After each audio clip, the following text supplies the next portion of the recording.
राम का नाम लेना भूल सकते हैं लेकिन हनुमान का नाम लेना नहीं भूल सकते। भगवान के लिए भी थोड़ा टाइम निकालना बहुत मुश्किल हो गया लोगों को। स्पाइडरमैन की बात करते हो, तुम टाइगरमैन की बात कर रहे हो। 20 साल 40 साल 50 साल पुराने हैं, मेरे पास 5000 साल पुराना हनुमान है। आज तक अपने एप्लीकेशन फॉर्म में न तो जात पूछी है और न धर्म पूछा है। स्कूल लेवल के ऊपर करेक्शन चाहिए जहां पर सिखाया जाए कि माँ का महत्व क्या है, बहन का महत्व क्या है और हमारे यहाँ महिलाओं का महत्व क्या है। अपने देश को दुनिया की तीसरी बड़ी पावर देखना चाहते हैं, कारण बन सकती है वो महिलाएं बन सकती हैं। मैं तो इतना ही कहना चाहता हूं कि जो हनुमान के भक्त हैं वो सुबह उठें, एक दफा जरूर हनुमान चालीसा पढ़ लें।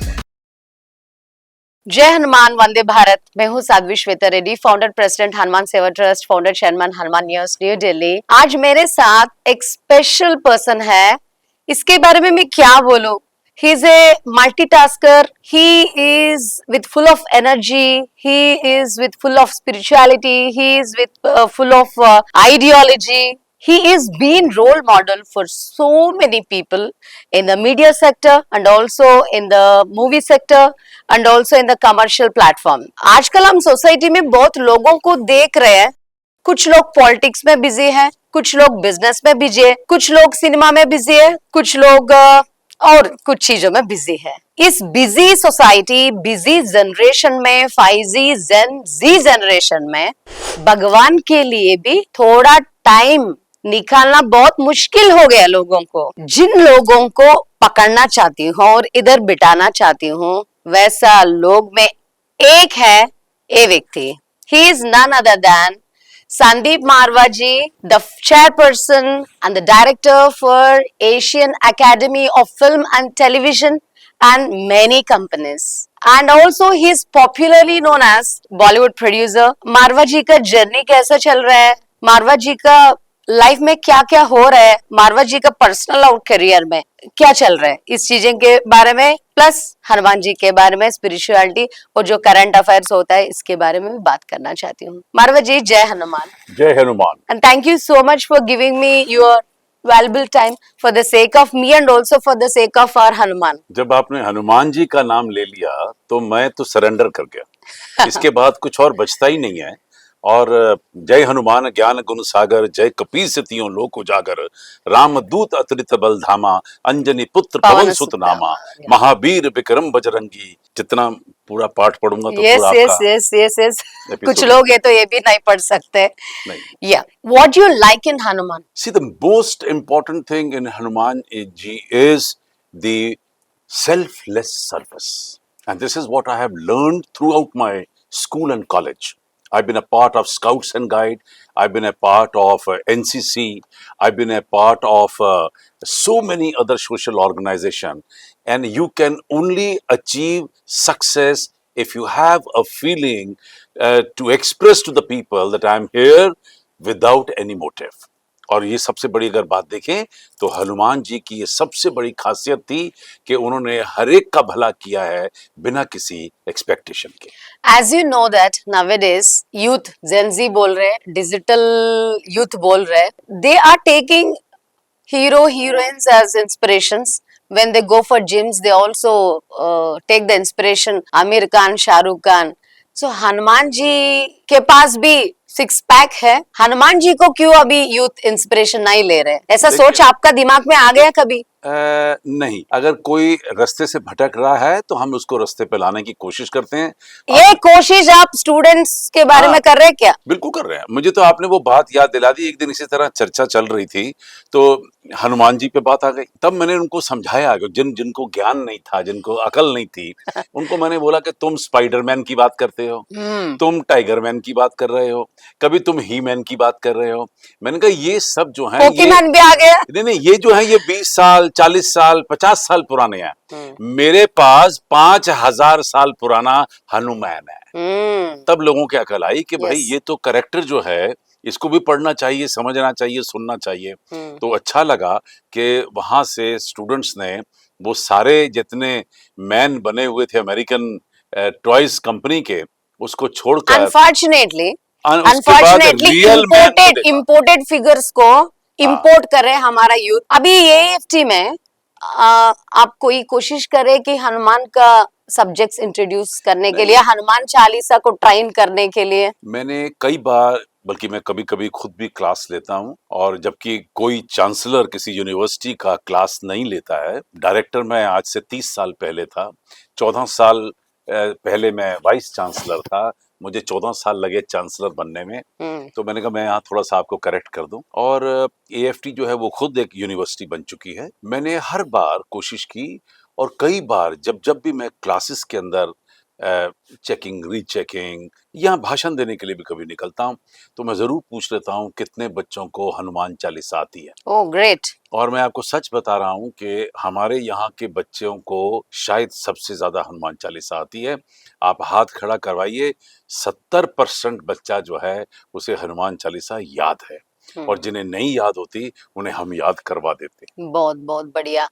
आपको पता है आजकल सभी लोग मैथ्स, फिजिक्स, केमिस्ट्री में बिजी हो गए, और अभी मोबाइल्स भी आ गया। ओके, डिजिटल एजुकेशन बन गया। और what is the experience you have with Hanuman ji? जो जीवन में कष्ट समय आता है तब हम भगवान को याद करते हैं। आपका जीवन में ऐसा सिचुएशन आ गया कि भगवान को याद करना पड़ा? नहीं, भगवान को मतलब से याद नहीं किया जाता है। हमने जो अपने संस्कार लिए हैं अपने माता पिताजी से, उसके अंदर हमने यही सीखा है कि आप सुबह उठिए, जरूर मंदिर में माथा टेकिए। हमारे घर में भी एक छोटा सा प्यारा सा मंदिर है, और कोई ऐसा दिन नहीं है जिस दिन हम लोग मंदिर में माथा टेक के घर से बाहर ना निकले हो। तो हम पहले माथा टेकते हैं, फिर अपना काम दूसरा करते हैं। ये हमारे संस्कार हैं। और इससे भी ज्यादा जो बड़ी बात है वो ये है कि मैं छोटे बचपन से देख रहा हूँ कि मेरे पिताजी, जब से मैंने होश संभाला है, वो हर मंगलवार को हनुमान मंदिर जो क्रॉट प्लेस में है, प्राचीन हनुमान मंदिर, वो कहीं पे भी हो, वो मंगलवार के दिन दिल्ली में उस मंदिर में जरूर जाते रहे। और हमने उनको बचपन से लेकर, और जब तक वो हमारे साथ रहे इस धरती पे, मैंने उन्हें हर मंगलवार वहां जाते हुए देखा। और शायद यही वजह है कि हमारे घरों में मंगलवार को सबसे ज्यादा शुभ माना जाता है। हनुमान जी को हर कार्य का शुरुआत करने से पहले उसकी पूजा की जाती है। और यहाँ तक हमारी फैमिलियों में ये प्रथा है कि अगर मंगलवार है तो आपको कोई भी पंडित, कोई भी नक्षत्र, कोई भी मंत्र यंत्र पढ़ने की जरूरत नहीं है। आप मंगलवार को अपना कोई भी काम शुरू कर सकते हैं। ब्लाइंडली यू कैन बिलीव मंगलवार एज ए शुभ। बिल्कुल, कि हनुमान का दिन है, इसका मतलब it is the best day. हमने सारी जिंदगी कितनी भी गाड़ियां खरीदी होंगी, जब से मैं छोटा सा था हूं, मतलब जब मैं उंगली पकड़ के पिताजी के साथ गाड़ी में चढ़ता था, तब से लेकर अब तक हमारी हर गाड़ी मंगलवार के दिन आती है। Oh very nice. तो मतलब ये प्रथाएं हैं, संस्कार हैं, सोच है, आइडियोलॉजी जिसे आप कह सकते हैं, ये हमारी फैमिली में चली आ रही है। और सिर्फ हमारी अपनी फैमिली नहीं, मेरे को जितना अब तक याद आता है, पूरी मारवा खानदान के अंदर ये प्रथा बनी हुई है। और लोग मंगलवार में बेइंतहा विश्वास करते हैं, हनुमान जी में बेइंतहा विश्वास करते हैं। एक मिनट के लिए आप राम का नाम लेना भूल सकते हैं, लेकिन हनुमान का नाम लेना नहीं भूल सकते। Yes, yes. So, have you ever spoken to Hanuman? I have considered that every person is a representation, or let's say a part of the biggest power on this earth. अगर वो परमात्मा है तो हर इंसान आत्मा है, और आत्मा शब्द भी परमात्मा से ही आया है, और परमात्मा ने भी हर इंसान को बनाकर इस धरती पे भेजा है। ये मेरी सोच है, इसलिए मैंने हर इंसान में भगवान का रूप देखा है। यही मैंने अपने पिताजी से सीखा। कोई डिवोटीज हनुमान का हो या शिव का हो या दूसरा किसी का हो, एक एक बार उनको इंट्यूशंस होता है, किसी आदमी के द्वारा एक मैसेज आना, नहीं तो कोई साउंड आना, ऐसा नींद में भगवान दिखाई देना, ऐसा सिचुएशन। एक दफा नहीं, आपके साथ ऐसा हो गया क्या? मेरे साथ रोज मिरेकल होता है। आपको अच्छा। मैं अब क्या बताऊं इस बात का। हाँ। कोई किसी के साथ जिंदगी में एक दफा होता होगा, मेरे साथ रोज मिरेकल होता है। मैं जब 8 साल का था, 9 से 8 9 साल का, तो मैं वेजिटेरियन हो गया। ओके। जबकि हम लोग तो पंजाबी फैमिली हैं, यस। पेशावर से यहाँ 1947 में माइग्रेट हुए हमारे पिताजी। हम्म। तो ये एक मतलब प्रथा थी, खाना पीने में कभी कोई काम की वो कमी नहीं थी। लेकिन मंगलवार को पूरी फैमिली वेजिटेरियन होती है, ग्रेट। ये चला आ रहा है। और मैं बचपन से ही वेजिटेरियन हो गया और अब तक मैं वेजिटेरियन रहा। और भी जितने खान पीन के ऊपर रेस्ट्रिक्शन लग सकती हैं किसी की सोच के लिए, वो मैंने लगाई। ना पीना, ना सिगरेट पीना, ना शराब पीना, तो मैं इन तमाम चीजों से दूर रहा। वो चीज मुझे एक बार फिर से स्पिरिचुअलिटी के नजदीक लेके आई। पूजा पाठ का तो मुझे शौक था। मैं मंदिर में कई कई घंटे बैठ जाता था, तो मेरी मदर को यू डू मेडिटेशन ऑल्सो? पकड़ के बाहर लाना पड़ता था मंदिर से अच्छा। कि भाई आओ, वापस आओ। मैं हमारे ग्रेटर कैलाश में पहाड़ी वाला मंदिर है जहाँ हनुमान जी का मंदिर बड़ा पॉपुलर हुआ। हर मंगलवार तो मैं जाता था, फिर मैंने रोज जाना शुरू कर दिया। तो ये मुझे लगा कि मैं जितनी बार मंदिर जाता हूँ, सो जितनी बार आउटसाइड आप देखने के लिए कॉर्पोरेट है, लेकिन अंदर जो आपका है वो पूरा संत का आलोचन हो, संत का स्वभाव है आपका। जी है, जी है। और क्योंकि क्या है, देखिए, संत कपड़ों से नहीं बनता, संत सोच से बनता है, आपकी आदतों से बनता है, आपके कर्मों से बनता है। ये हमने सीखा है। और वहां से जो मैं तो अपने पिताजी को अपना गुरु हमेशा मानता रहा हूं, क्योंकि वो खुद ही संत थे। उनकी सोच इतनी अच्छी थी। जितनी मैंने बाद में किताबें पढ़ी विवेकानंद से लेकर और आज तक, पाठ, ग्रंथ, शास्त्र, धर्म के चैप्टर, स्पिरिचुअलिटी पे किताबें पढ़ी, मुझे उससे ज्यादा कुछ नजर नहीं आया जो मेरे पिताजी ने मुझे बचपन में कुछ सालों में सिखा दिया। कि अगर आप स्पिरिचुअली हाई हैं, अगर आपका मन साफ है, आपके कर्म अच्छे हैं, तो आपको सक्सेस जरूर मिले। कर्म किए जा फल की चिंता मत कर रहे इंसान, जैसे कर्म करेगा वैसे फल देगा भगवान। और ये है गीता का ज्ञान।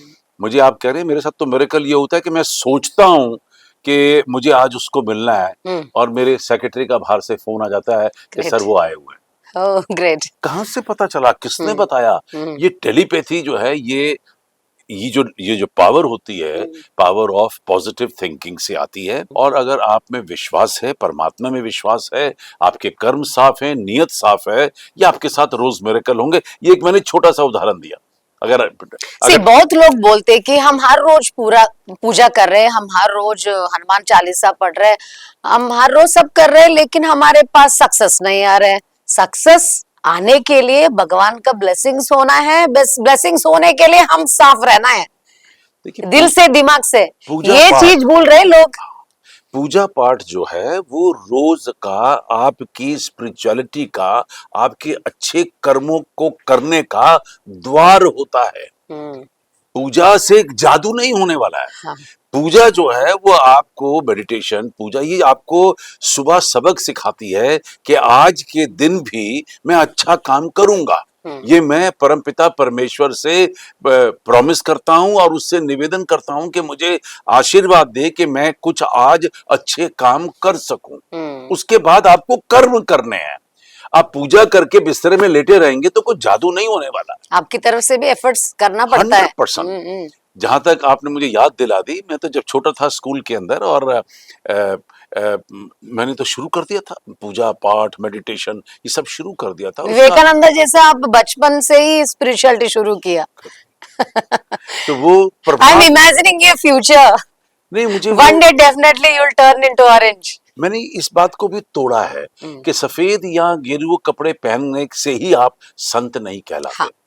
मैंने इसलिए प्रथा बनाई कि मैं सूट में भी आपको संत बन के दिखाऊंगा। ये होना चाहिए। yes. तो जब मैं छोटा था बचपन में, सनातन जी, तो मैं जब क्लास में था, तो मैं क्लास में कहां से शुरू होता था कि जब टीचर सवाल नहीं निकाल सकता था तो कहता था, मारवा ये जरा मैथ्स का एग्जाम, मैथ्स का ये सवाल ब्लैक बोर्ड पे सॉल्व कर दो। तो मैं सॉल्व करता था। टीचर को ये पता होता था कि ये सवाल मेरे को नहीं आ रहा है, इसका जवाब इसके पास है। तो वहां से शुरू हुई। तो वो दैट इज अवेकनिंग, कि मुझे ज्ञान आना शुरू हुआ कि मुझे इन लोगों से ज्यादा पता है। अब वो मेरी हर क्लास में होना शुरू हुआ। उसका मैं एक छोटा सा उदाहरण देता हूँ कि जब हमारे फाइनल एग्जाम चल रहे थे तो मैंने क्या किया, हमारे 5 सब्जेक्ट होते थे स्कूल में, मैंने पांचों सब्जेक्ट के 10-10 क्वेश्चन बनाकर 5 क्वेश्चन पेपर फाइनल के अपनी क्लास में बच्चों को लिखवा दिए। और आप हैरान होंगी कि जब फाइनल बोर्ड के एग्जाम आए तो हर सब्जेक्ट में वही 10-10 question with same language. Okay. I was arrested. मेरे को इमीडिएटली मेरे प्रिंसिपल ने कॉल फॉर कर लिया और बुला लिया नीचे कि आप आ जाइए, sit here, you new the question papers, और आपने सारे क्वेश्चन पेपर लीक कर दिया। मैं हंस रहा हूं, मैंने कहा साहब मैंने तो कुछ भी नहीं किया। My teachers, all 5 subject teachers came to rescue in principal room कि भाई ये आप क्या बात कर रहे हैं, छोटे से बच्चे को आप ये कैसे कर सकता है। जुडिशियल कस्टडी हाँ, को बेस और ये तो अच्छा बच्चा है। हम्म। ये छोटा अच्छा बच्चा है। प्रिंसिपल को यकीन हुआ, लेकिन प्रिंसिपल हैरान इस बात का हो गया, तो उसने मुझसे पूछा कि आपको ये लैंग्वेज कैसे पता थी। चलिए हम यह और एक पेपर समझ सकते हैं कि आपका तुक्के में टैली कर गया, ये सारे पेपर कैसे टैली कर गए। तो वो that was a coincidence, no doubt about it, but when it comes from your heart, when it comes from your inside, when it comes from your spirit, it is bound to be correct and 100% right. आप ज्यादा काम करते हैं और ज्यादा events भी करते हैं, spiritual events, yoga events and also women award functions. Every day I think there will be some event in AFT. Every day. आप कैसे हैंडल करते हैं इस चीजों को, कहाँ से एनर्जी आते है आपको? मैंने 8,500 इवेंट कंप्लीट कर लिए हैं। ये मेरा world And I have record, seen your awards also. ये वर्ल्ड रिकॉर्ड है। 2-3 rooms are being filled with awards only. AAFT is the highest decorated institution in whole of the country. Oh, great. इससे ज्यादा award Hindustan के 143 करोड़ लोगों को नहीं मिला है। मैं क्या करूं। तो ये तो लोगों का ये प्यार what is the secret of your energy? It's only spirituality. ये सिर्फ स्पिरिचुअलिटी है। बचपन से हम मैथ्स फिजिक्स, जितना हम मैथ्स फिजिक्स पढ़ रहे हैं उतना स्पिरिचुअलिटी के बारे में बच्चों को नहीं सिखा रहे। स्पिरिचुअलिटी के बारे में पता होने के लिए मंदिर चलना पड़ता था। जरूरी नहीं है। अभी why this spirituality is not been included in our academics? Who says it is a part of AFT education? Why? No, in the general government. Why AEFTs has given largest number of celebrities in this country, and why AFT is the most successful institution? Because spirituality is the part of the education system. अब कोई क्या कर रहा है उससे मैं क्या कर सकता हूँ। Yeah, coming to the point. मैं जो कर रहा हूँ, गवर्नमेंट एजुकेशनल सेक्टर में हमारा देश में, हम सरकार के बारे में बात करेंगे अभी। Spiritual till now why spirituality is not been added to our academics? हुआ है, ऐसी बात नहीं है। Luckily, I am chairing a body called CEGR, Center for Education Growth and Research. This is the biggest education thinking tank in the country. और मेरे साथ काम करने वाले मेरे साथ 5-7 और चांसलर हैं, करीब 90 वाइस चांसलर मेरे को हेल्प कर रहे हैं, और करीब 10,000 एजुकेशनिस्ट हैं, about 2,000 directors of stand alone education setups. और आई एम सो हैप्पी कि मैं जो बात कहता हूं वो बात सुनते हैं, जो मैं बात ऐड करता हूं वो उसमें करते हैं, क्योंकि एएफटी खुद न्यू एजुकेशन पॉलिसी के अंदर एक केस स्टडी है। हम लोग केस स्टडी हैं, 27 कंट्री के अंदर केस स्टडी हैं, हम लोग अमेरिकन यूरोपियन यूनिवर्सिटियों के अंदर केस स्टडी हैं। और उसके अंदर जब केस स्टडी की बात आती है, जब मैं उनसे बात करता हूं तो वहां मैं एक लाइन ये जरूर बोल देता हूं कि spirituality has to be the part of education. You can never be a good educator and you can never be a good student unless and until you have a bit of spirituality in you. और spirituality को is over and above religion, which people have to understand this. Yeah. कि आप हिंदू हैं, मुस्लिम हैं, सिख हैं, ईसाई हैं, पारसी हैं, बौद्ध हैं, जैन हैं, भाई हैं, क्या हैं आप, जो भी हैं, लेकिन जो स्पिरिचुअलिटी है वो इन सारे धर्मों से ऊपर है। स्पिरिचुअलिटी जो है वो आपको लेके जाती है इंसानियत की ओर, humanity, that is the real religion. Yes. और ह्यूमैनिटी को डिवाइड किया जाता है अपने तौर और तरीके से अलग अलग धर्मों से। अभी स्पिरिचुअल पॉलिटिक्स के बारे में बात करेंगे। जी, जी। द करंट पॉलिटिक्स और स्पिरिचुअल पॉलिटिक्स, भारतीय जनता पार्टी का एरा चल रहा है। So what do you say about Modi ji and what do you say about the country's development under the supervision of Modi ji? See, I am thoroughly impressed and most happiest man right now. And I'm a great fan of respected Prime Minister Narendra Modi ji. I have written a book on him, 8 years of Modi Sarkar. मैंने वो 8 साल जब पूरे हुए थे, 9वें साल में ये किताब लिखी थी. And the book which I written and published, this is the first book on Prime Minister which was released in British Parliament. और सिर्फ एक सिंगल किताब ने हिंदुस्तान और यूके के रिलेशन को चेंज कर दिया एकदम फॉर बेटर वर्जन.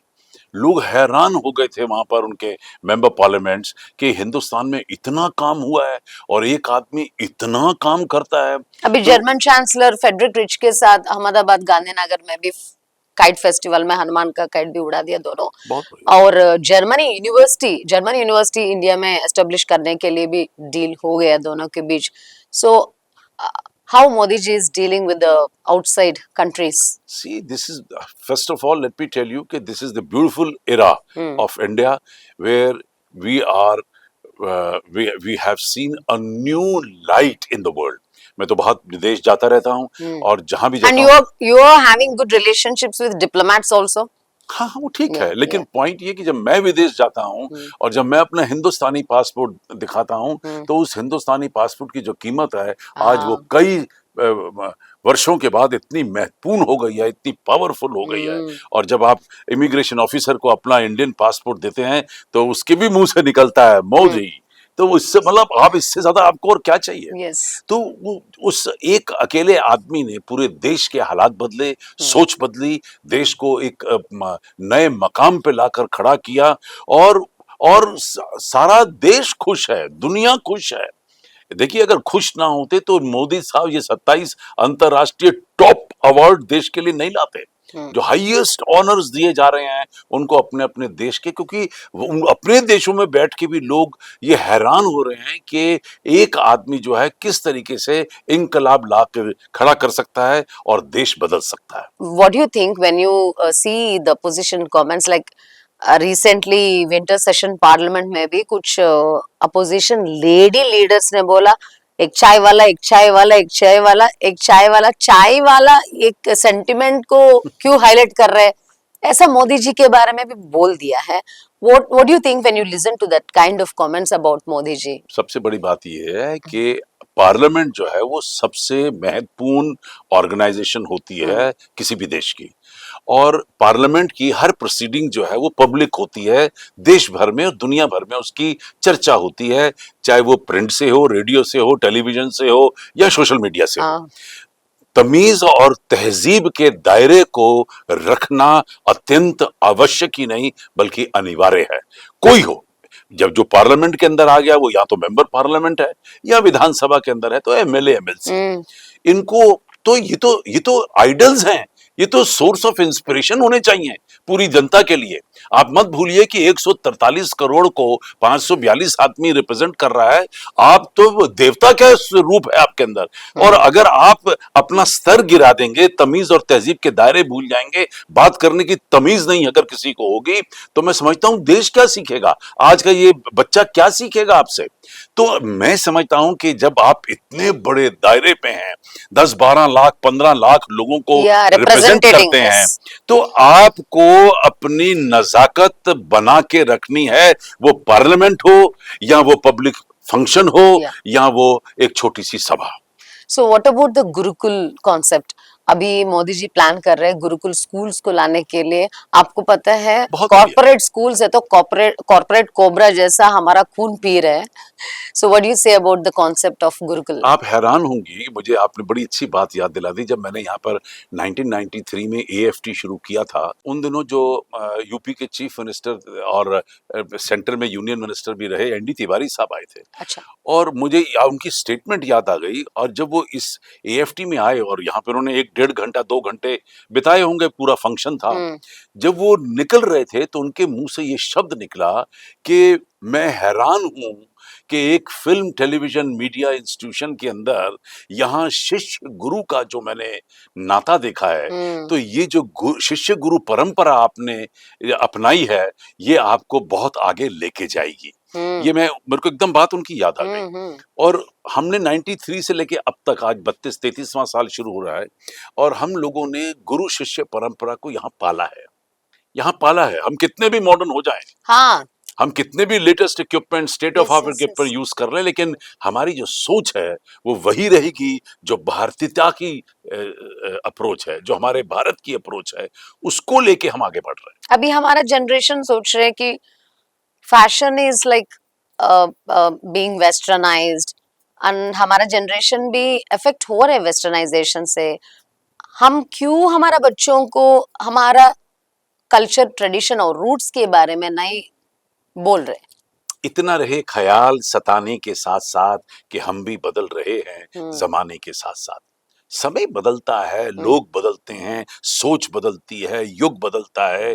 ये बदलाव जो आ रहा है, जो अपने आप आ रहा है, वो आएगा, उसको कोई नहीं रोक सकता, कोई कोई भी उसको रोक नहीं सकता।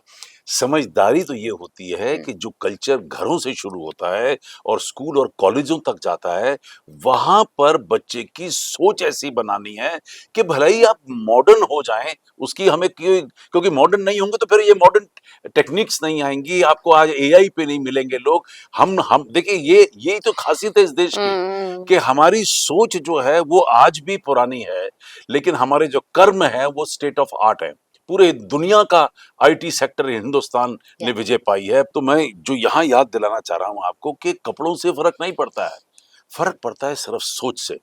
आपने मॉडर्न कपड़े भी पहने हो, लेकिन अगर आपके कर्म अच्छे हैं तो वो भी हमारी भारतीयता का हिस्सा है। Yes, coming to the most sensible subject, women. आप वुमेन के बारे में और वुमेन गर्ल स्टूडेंट्स के बारे में क्या सोच रहे हैं?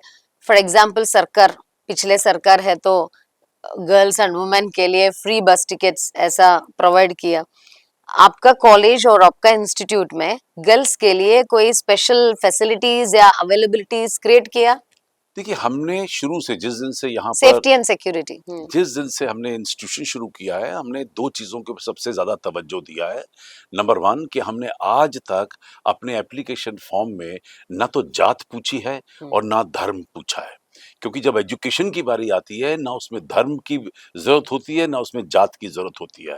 तो ये दो चीजें मैंने हटाई और आज 33 साल हो गए, मैंने आज तक किसी बच्चे से ना उसका धर्म पूछा है ना जात पूछी है। और शायद यही इसीलिए एएफटी जो है is one of the most exclusive institution in the country. कई जगह तो स्टैट्यूटरी रिक्वायरमेंट थी ये, लेकिन हमने उसको भी नहीं ओबे किया। हमने कहा नहीं, हम लोग एक नया संसार बनाना चाहते हैं। जहाँ तक लड़कियों और लड़कों की बात आती है, हमने हमेशा लड़कियों को बराबर का दर्जा दिया है। तो किसी को ऊंचा नीचा दिखाकर, किसी को छोटा बड़ा दिखाकर हमें कोई इसका फायदा नहीं मिला है। मैं समझता हूं कि एक ही एप्लीकेशन है, एक ही इन तरीके का इंटरव्यू है, एक ही तरीके की क्लासेस हैं, एक ही तरीके की एजुकेशन नो है। Gender discrimination. कोई डिस्क्रिमिनेशन नहीं। क्यों हो, मेरे को समझ नहीं आता। लोग भूल रहे हैं कि इस दुनिया में अगर 825 करोड़ की आबादी है तो आधी महिलाएं हैं। अगर हमारे देश में 144 करोड़ लोग हैं तो उसमें आधी महिलाएं हैं। तो और महिलाओं का भी उतना ही बड़ा कर्तव्य और महत्व है जितना आदमियों का। और लेकिन ये है कि उसके अलावा भी, क्योंकि ऐसे प्रोग्राम हमने शुरू किए हुए हैं वुमेन्स एम्पावरमेंट के, जिसके अंतर्गत हम लोग थोड़ा सा, क्योंकि लड़कियों में झिझक सी होती है, उस झिझक को दूर करने के लिए उन्हें प्रमोट किया जाता है, सपोर्ट किया जाता है, उन्हें ज्यादा इंकरेज किया जा सकता है, उनको पहले अपॉर्चुनिटी दी जा सकती है किसी भी चीज की। कोई रेडियो है, टीवी है, इवेंट है, डांस है, ड्रामा है, म्यूजिक है, उनको प्रमोट किया जाता है ताकि वो आगे आए। और हमने इसीलिए हमेशा चाहा है, हमारे अपने खुद का स्टाफ भी अगर आज देखें तो आपको ज्यादा महिलाएं नजर आएंगी आदमियों से भी ज्यादा। तो ये हमने हमेशा सोच के चले हैं कि वी हैव टू इंकरेज, क्योंकि उसके पीछे एक बहुत बड़ा कारण है। अगर आप अपने देश को दुनिया की तीसरी बड़ी पावर देखना चाहते हैं तो उसके लिए एक सबसे बड़ा जो कारण बन सकती है वो महिलाएं बन सकती हैं। क्योंकि अगर महिलाएं काम करना शुरू कर देंगी तो वो टोटल इकोनॉमी के अंदर बहुत सारा कंट्रीब्यूट करेंगी। आप कुछ भी कर रही हैं लेकिन आपकी एक एक्स्ट्रा कंट्रीब्यूशन देश को मिल रही है। तो इस तरीके से जो करोड़ों महिलाएं जो सामने आना चाहती हैं, कुछ ना कुछ करना चाहती हैं, घरों से काम करना चाहती हैं, वो डेफिनेटली हमारे देश की इकोनॉमी को सपोर्ट करेंगी और हम लोग पहले से भी ज्यादा तेजी से दुनिया की तीसरी बड़ी पावर बन सकते हैं उनके सिर्फ जरा से अग्रसर होने से। हाँ, अभी लड़कों को क्या बोल सकते हैं, कैसे ट्रीट करना, what you say to boys in treating girls, कैसा ट्रीट करना उनको इन एंड आउट, घर और समाज में। मैं तो खुद हमने एक इंटरनेशनल वुमेन्स फिल्म फोरम शुरू किया था इस उम्मीद से कि जो फिल्म टेलीविजन मीडिया के इस क्षेत्र की महिलाएं हैं, जिन्हें दुख है, जिन्हें तकलीफ है, जिन्हें जो अधूरी महसूस कर रही हैं, उनको सपोर्ट किया जाए। लेकिन बड़ी खुशी की बात तो ये हुई कि जब हम लोग इसमें उतरे तो देखा कि इस फील्ड की महिलाएं सबसे ज्यादा खुश हैं, क्योंकि ये उनकी मन की आशाएं पूरी हो रही हैं और वो सबसे ज्यादा सेटिस्फाइड हैं अपने काम से। तो हमने उसका दायरा एक्सपेंड कर दिया, उसको और बड़ा कर दिया और उसके बाद जब हम दूसरे दायरे में पहुंचे, वहां हमने देखा कि महिलाएं दुखी हैं, उन्हें तकलीफ है, उन्हें बहुत चीजों की कमी है, घर में परेशानियां हैं, क्या? अपने फैमिली से ही उनकी बड़ी रिफ्ट और मुसीबतें हैं। वो ऐसी बातें मैं हजारों बातें सुन चुका हूं। तो हमने यहाँ पर खुद अपना एक काउंसलिंग सेंटर शुरू किया, यहाँ पर उन लोगों को सपोर्ट करने के लिए शुरू किया। किसी को टीवी, किसी को रेडियो, किसी को मूवमेंट, किसी को एक्टिंग, किसी को कहीं जो मेरे से बन सकता है, मेरे अपने रिसोर्सेज लिमिटेड हैं, उसके दरमियान जितना भी कुछ हम कर सकते हैं हम महिलाओं के लिए कर रहे हैं। तो जो संस्था एक छोटी सी फिल्म और टेलीविजन की महिलाओं को लेकर चली थी, आज वो अंतर्राष्ट्रीय संस्था बन चुकी है। करीब 15,000 से भी महिलाएं उस अलग अलग फेडरेशन, अलग अलग जो इनकी ऑर्गेनाइजेशन है उसके साथ जुड़ी हुई हैं, हमारे साथ जुड़ गई हैं और हम जितना अच्छा कर सकते हैं उनके लिए कर रहे हैं। सो क्राइम्स के बारे में क्या सोच रहे हैं? अभी रेप्स होता है, चाइल्ड अब्यूज भी हो रहे हैं, सो वुमेन एंड चिल्ड्रन के बारे में क्या सोच रहे हैं? बात व्हाट तो हैज टू बी सारी changed in our society? Education बहुत जरूरी है। बिल्कुल स्कूल लेवल के ऊपर करेक्शन चाहिए, जहां पर सिखाया जाए कि माँ का महत्व क्या है, बहन का महत्व क्या है और हमारे यहाँ महिलाओं का महत्व क्या है। आप ये भूल रही हैं कि इस देश ने महिलाओं को देवी का रूप दिया है। हम लोग बचपन से पढ़ते आ रहे हैं कि अगर आपको शक्ति चाहिए तो वैष्णो माता की पूजा करिए, आपको धन चाहिए तो लक्ष्मी माँ की पूजा करिए, आपको रक्षा चाहिए तो काली माँ की पूजा करिए, आपको आर्ट और कल्चर से जुड़ना है तो आप सरस्वती माँ की पूजा करिए। ये हमारे आप ये हमारे संस्कार देखिए कितने अच्छे हैं। हजारों साल पहले हमारे पूर्वजों ने ये तय कर लिया था, सोच लिया था, रिसर्च कर ली थी कि अगर महिलाओं की इज्जत होगी वही देश आगे आ सकता है। महिलाओं की इज्जत होगी तो वो कम्युनिटी, वो सोसाइटी आगे आ सकती है। जिस घर में महिलाओं की इज्जत नहीं है वो घर कभी भी आगे नहीं बढ़ सकता, कभी भी वहां पर सुख शांति का वातावरण नहीं हो सकता है। अब ये बातें तो हमने पढ़ ली, सीख ली और अपना ली, लेकिन ये इस पे जोर देना है कम से कम। हम आपका घर में एनवायरनमेंट कैसा रहता है? आपका वाइफ को आप कैसा एनकरेज करते हैं और डॉटर? नहीं बिल्कुल करते हैं, मतलब मैं तो कुछ भी नहीं हूँ घर पे। मैं जो कुछ हूँ यही हूँ मारवाड़ स्टूडियो में। जब मैं घर में जाता हूँ तो मैं कुछ नहीं हूँ। और अब ये मैं अपनी सक्सेस का श्रेय जो है वो 3 लोगों को देना चाहता हूँ। पहले अपनी माँ को, ग्रेट। जिसने मुझे पाल पोल के हमें इतने अच्छे संस्कार दिए, जिसकी वजह से आज मैं कुछ जिंदगी में कर सका हूँ। दूसरा मैं श्रेय देना चाहता हूँ अपनी बहन को, जिसने सेक्रीफाइस किया। हम लोग को बहुत बड़े अमीर लोग नहीं थे। हमारे पिताजी पाकिस्तान से 1947 में भी 200 रुपए लेके यहाँ पहुंच पाए थे। उनका घर बार, ग्रेट। पैसा, पदारत, मान मर्यादा सब कुछ तो छीन लिया गया था और खाते पीते घर की फैमिली, और यहाँ पर जान बचाकर वो लोग बड़ी मुश्किल से दिल्ली तक पहुंचे थे और उसमें भी उनके बड़े भाई की हत्या कर दी गई थी। तो वो हमने वो सारी कहानियां सुनी हुई हैं। उसके बाद भी हमारे पिताजी ने कभी भी किसी पे उंगली नहीं उठाई, किसी को गाली नहीं दी, आज तक किसी के बारे में बुरा नहीं बोला। हमने ये संस्कार सीखे हैं अपने पेरेंट्स से। दूसरा श्रेय मैं कह रहा हूँ मेरी बहन को जाता है, जिसने सेक्रीफाइस करके मुझे मौका दिया आगे पढ़ने का, मुझे मौका दिया, इम्पोर्टेंस दी कि भाई तुम जाओ, काम करो, भागो दौड़ो, मिलो, ये करो, और हमारे जो मन की तमन्नाएं थी, थिएटर था, फिल्म्स थी, टेलीविजन थी, वो करो। तो हम लोग ज्यादा आगे निकल गए, और वो हो सकता है उसने अपनी कई इच्छाओं को उस वक्त मारा होगा, ऐसा भी हो सकता है। और तीसरा शय मैं देना चाहता हूँ अपनी धर्म पत्नी को, क्योंकि जब मैं यहाँ पर काम कर रहा था तो दिन नहीं पता था, रात नहीं पता थी, कभी 12 घर बज का रहे थे, कभी संभालना बहुत कभी मुश्किल 2 बात है। बज रहे थे रात के, कभी 3 बज रहे थे। शूटिंग, लोगों को पता ही नहीं था कि शूटिंग कैसे करवाते हैं। आखिर तक जब तक पैकअप नहीं होता था, मैं यहाँ 2-2 3-3 बजे तक बैठा रहता था। अपने हाथों से मैंने चाय पिलाकर प्रोड्यूसर डायरेक्टरों को पिलाई है रात की सर्दियों के दिनों में। स्टाफ नहीं होता था यहाँ पर, लोग नहीं आते थे फिल्म सिटी के अंदर। तो वन मैन आर्मी। वो तो कहानी दूसरी है, कभी आपसे बात करेंगे तो बताएंगे। तो लेकिन लेकिन उसका, मैं तो जो स्ट्रगल कर रहा था उसका असर घर पे कितना बड़ा पड़ रहा था कि रात के 2-2 बजे तक मेरी धर्मपत्नी खाने के लिए वेट कर रही है, और वो इंतजार कर रही है कि भाई कब वापस आओगे और हम कब बैठेंगे, कब बात करेंगे, कब हम लोग खाना खाएंगे। तो उसका भी उतना ही कंट्रीब्यूशन है, मैं समझता हूँ मेरी सक्सेस में, जो भी छोटा बहुत मैं काम कर सका हूँ। और तो ये मेरे लिए तो ये तीनों ही घर की जो है वो देवियां हैं। अभी क्या है सिनेमा इंडस्ट्री में, कौन सा डेवलपमेंट्स या क्या, कौन सा नई चीज आना है? नहीं, आना तो है, पहले सो तो मैं नोएडा फिल्म सिटी आपके वजह से और एएफटी की वजह से बहुत पॉपुलर हो गया, and people are having hopes on the new Bollywood era in Delhi. But अभी तो मुंबई, फिल्म में काम करना है तो फिल्म में एक्ट करना है तो टेक्निकल से लेकर एक्टर्स तक मुंबई को चलना सोचते हैं। लेकिन अभी what about Delhi? Delhi will be another Bollywood spot. नहीं, एक तो मैं आपको यहाँ क्लियर कर दूं कि फिल्म का फॉर्मेट बदल गया है।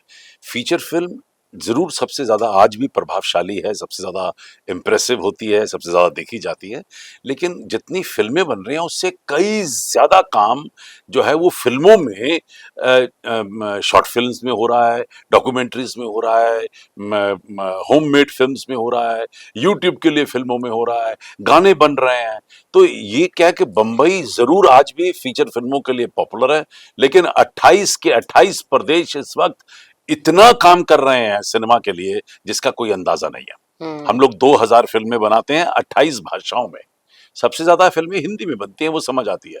ये कहते हुए मुझे बड़ा हर्ष हो रहा है कि 1 जनवरी को मैं फिल्म फेडरेशन ऑफ इंडिया का वाइस प्रेसिडेंट नियुक्त हुआ हूँ, और मेरी जिम्मेदारी सिनेमा के प्रति और भी ज्यादा बढ़ गई है। और हम लोग खुद यहाँ से मारवा स्टूडियो से तकरीबन 125 फीचर फिल्मों के साथ जुड़े हुए हैं।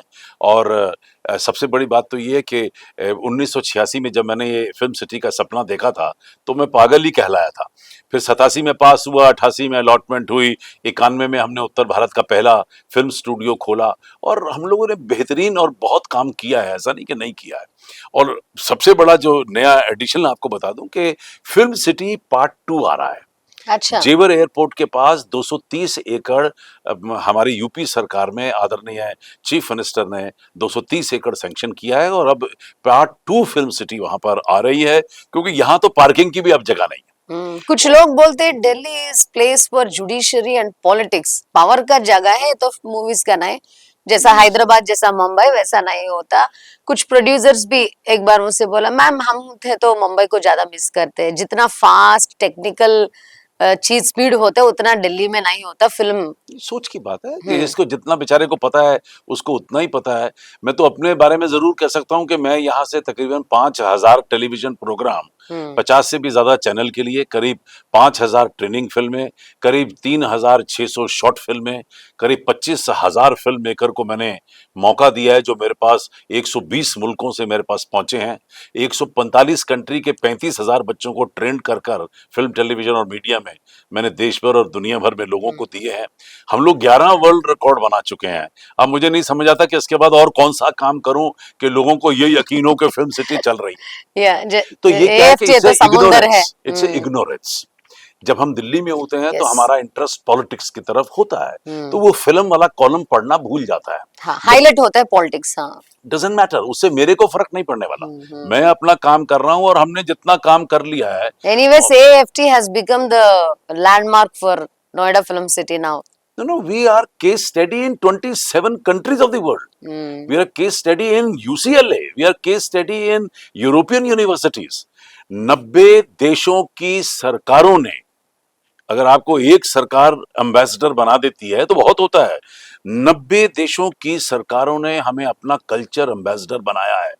कुछ सोच के ही बनाया होगा साहब, पता नहीं है। जैसा Ramoji Film City Hyderabad, do you have any plans of establishing AFT? Indian School of Business is also there in Hyderabad. आपका यूनिवर्सिटी या कॉलेज उधर एस्टेब्लिश साउथ में, हमारा हैदराबाद में करने का जो साउथ में अच्छा सोच कर रहे है हैं क्या? करने दीजिए ना। मैं नॉर्थ में नॉर्थ नोएडा फिल्म सिटी बना चला रहा हूँ। मैं रायपुर में मैंने यूनिवर्सिटी खोली है। हाँ। एक 27 एकड़ के अंदर AAFT university of media and arts वहां पर खुल गई। और जो यहाँ पर 25 एकड़ में आप देख रहे हैं कि अभी पाँव रखने की जगह नहीं है, यही चीज हम लोग रायपुर के अंदर एएफटी के बैनर के तले बना रहे हैं। तो that will be a replica of Noida Film City. Obviously you are in north, and north के ऊपर ज्यादा प्यार होता है। नहीं, प्यार मैं नहीं होता। मैं पूछ रही हूँ वहाँ कि बहुत साउथ लोग के हैं। बारे में भी सोचो। वहाँ बहुत लोग हैं बड़े बड़े जो उस लेवल पे काम कर रहे हैं। हैदराबाद में रामोजी राव ने इतनी खूबसूरत फिल्म सिटी बनाई है, उन्हें काम करने दीजिए ना।